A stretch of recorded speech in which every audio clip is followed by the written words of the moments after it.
Matur, ya Rasulullah, ini orang yang kau pasrai jadi imam itu sering main kulhu. Akhirnya Nabi memanggil, ya Fulan, kenapa kamu suka baca kulhu? Li'annaha sifatur rahman, karena dalam surat kulhu itu semuanya menerangkan sifatnya Allah Ta'ala. Maka saya suka itu. Nabi saat itu juga dapat wahyu, ya Muhammad, kasih tahu orang itu, inni uhibbu, saya suka dia karena dia suka kulhu. Wah, itu aja hafalkan itu. Jadi itu riwayat yang lebih menggembirakan itu. Jadi tidak usah tabarak, cukup apa? Kulhu. Dan itu lebih mutawatir. Makanya kalau legenda dunia kiai itu kan ini ada cucunya Sayyidina Ali.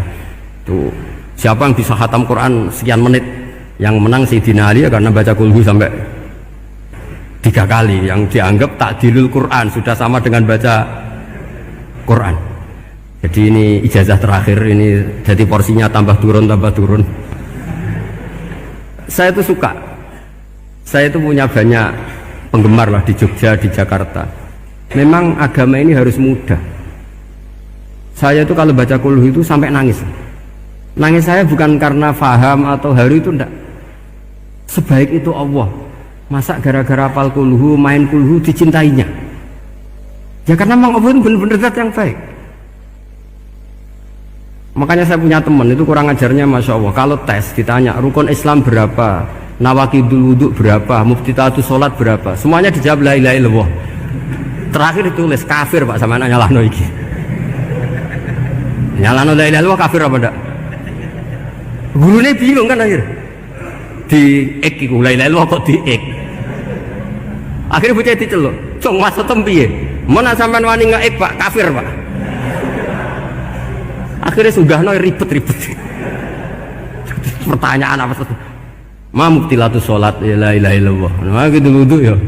Tapi jangan tiru loh. Lah gurune kok pengen kawani kafir. Siapa yang berani ngeek la ilaha illallah? Ya ana meneh sing boweling. Angin belinge disurati wong tuane. Kalau nu mondok sarang era kuno, dadi ijek lugu wong. Surati wong tuane, kowe gak susah, wong tuamu disurati. Tenang ya Gus, bapakku buta huruf. Jadi wis disurati, gak ngefek wong bapaknya buta huruf. Nah, di Islam, saya ulang lagi, di Islam, dengan tanda kutip kesalahan-kesalahan kecil gini, ku zaman Nabi, sahabatnya Nabi, iku kabeh ku dadi berkah. Makanya nggak ada ilmu sebarokah kayak zaman Nabi. Wong goblok wae jadi berkah. Sampai Nabi ngendikan aksaru ahli jannah al-bulu, ake-ake penduduk swarga itu wong goblok. Mergo wong goblok itu piye? Apa dimangkeli iku ya gaweane pangeran. Nabi itu pernah disomasi wong goblok. Itu ya piye? Nabi kan cerita kiamat tuh gini. Yang kemarin nggak jadi itu. Kiamat di Indonesia kan berapa kali ya? 999 terus 2000 berapa? 12 terus Jumat apa kan sering mau ada kiamat tuh. Saya sering ditanya tamu, Gus, entah ini kiamat teng putih, entah ini barang aku aneh-aneh. Ngkarwan layak alamuha illahu bokas bakas. Nak misalnya tenan piye Gus?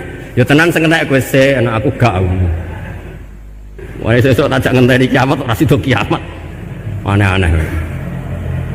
Saya ulang lagi. Ketika Nabi cerita dasarnya kiamat itu sahabat itu nggak mikir, padahal mereka orang-orang pinter. Si mikir wong desa kan. Ya Rasulullah mata sa'ah, engkau itu cerita kiamat terus tapi nggak jelas tanggalnya. Lalu itu kapan? Wah paket sahabat, oh, pinter juga. Kalau cerita itu ada tanggalnya dong. Ini kan cerita terus tapi nggak jelas tanggalnya. Apa diamuk wong desa? Orang diamuk mangkel no.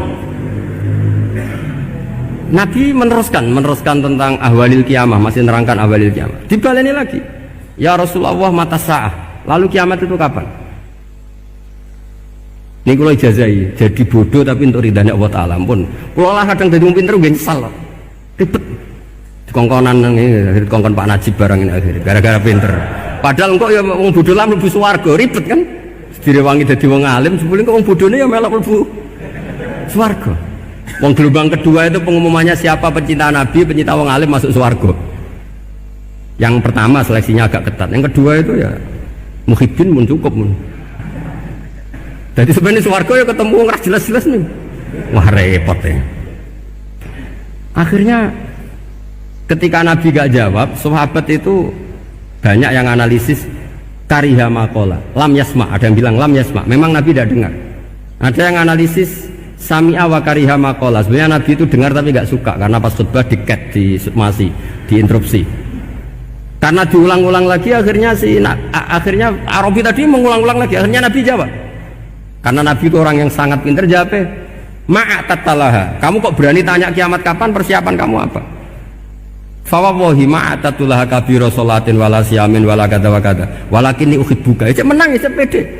Apa Nabi tanya persiapan saya? Oh kalau sholat saya biasa kok bangga, wes biasa kok. Fawawahi ma'atatulaha kabiro sholatin, saya sholatnya biasa, puasa biasa, maksudnya wajib-wajib tok lah, ndak aneh-aneh. Tapi walakin uhibbuka, tapi saya ini mencintai engkau. Apa jawabannya Nabi? Almar'u ma'aman ahabba, dan itu melegenda seluruh dunia, baru kayak bedui. Jadi semua orang yang hafal hadis almar'u ma'aman ahabba atau anta ma'aman ahabta, itu barokatu hadal badui, karena berkahnya orang bedui. Dan hadis itu mutawatir karena dikatakan Nabi ketika khutbah, orangnya banyak yang hadir banyak, barokahnya orang bedui, gak disopan santun. Mukjizatnya Nabi seringnya gara-gara orang bedui. Nabi khutbah, wis khutbah cerita akhirat, cerita kebaikan. Ya Rasulullah, khutbah mohon bakas akhirat kebaikan. Sekarang itu tidak ada hujan, halakatil amwal. Sekarang harta hilang semua.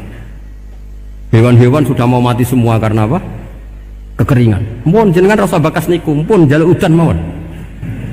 Nabi langsung Allahumma wah langsung hujan tuwres. Nak jari ulama lah, Nabi berodok gelas putih hujan seminggu nganti akhirnya sapi ini gak mati krono kehausan tapi kelentir. Parani nek Nabi nuli ora ngrasa salah pareng ya Rasulullah. Wong kula yo donga udan ben ra mati, saiki mati tenggelam. Mun lereni santai wae. Dan saya minta doa hujan supaya hewan-hewan itu bisa minum dan seger. Dan ini malah dok kelentir. Akhirnya Nabi itu mesti menang. Allahumma hawalena wala alina Allahumma alal akam wa dzirab terus. Itu wong desa. Betapa barokahnya wong desa iki orang tahu. Betapa Rasulullah itu sekali ngendikan alam itu harus tunduk. Jadi min mu'jizati Rasulullah sallallahu alaihi wasallam itu sekali ngendikan alam itu harus ngikuti. Jadi Nabi misalnya ngendikan hujan, itu panitia hujan, malaikat hujan harus nuruti. Nabi ngendikan berhenti juga harus berhenti.